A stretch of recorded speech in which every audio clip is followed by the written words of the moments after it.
में भीड़ बहुत थी इसलिए लेट हुआ। हाँ, लोग तुम्हें ही देखते होंगे ना, तुम किसी हीरो से कम नहीं हो ना। अब इतनी देर जो लगाई है तो दिखाओ क्या लाए हो।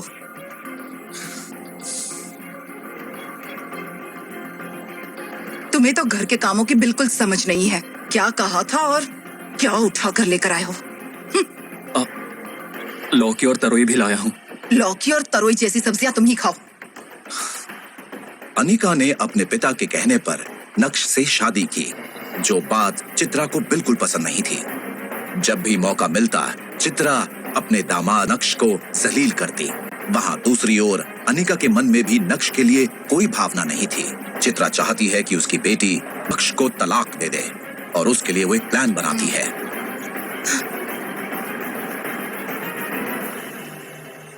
अनिका, मैंने कहा था ना, उसे किसी काम की समझ नहीं है। वो जो करता है उससे हमें गुस्सा आता है। तुम जबरदस्ती उसके साथ क्यों रह रही हो? मेरी मानो तो उसे तलाक दे दो। शादी को 2 साल हो गए हैं और वो अभी तक घर पर ही बैठा है। माँ, मैंने आपसे कितनी बार कहा मुझे कोई प्रॉब्लम नहीं है। हाँ। भले ही वो कोई काम करे या ना करे, मेरे पास जितना भी है ना मैं मैनेज करूंगी। आप खामोखा परेशान मत होइए। ठीक है, नहीं बोलूंगी। तुम्हारी वजह से ही उसकी आदतें खराब होती जा रही हैं। अब तक तो ये घर और कंपनी अच्छी तरह से चल रही हैं। जो चाहे कर लो, पर वो तुम्हारा घर नहीं संभाल पाएगा। अगर कोई मुसीबत आ गई तो तुम्हें छोड़कर भाग जाएगा। मम्मा, वो बहुत अच्छे से संभाल लेगा। सब कुछ परफेक्ट नहीं होता है। आप भी ना। और ये कहकर अनिका वहाँ से नाराज होकर चली जाती है।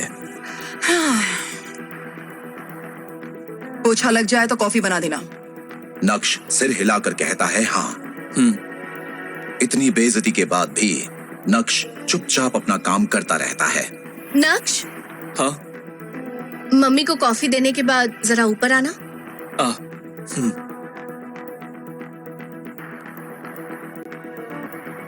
सासू माँ, ये लीजिए कॉफी।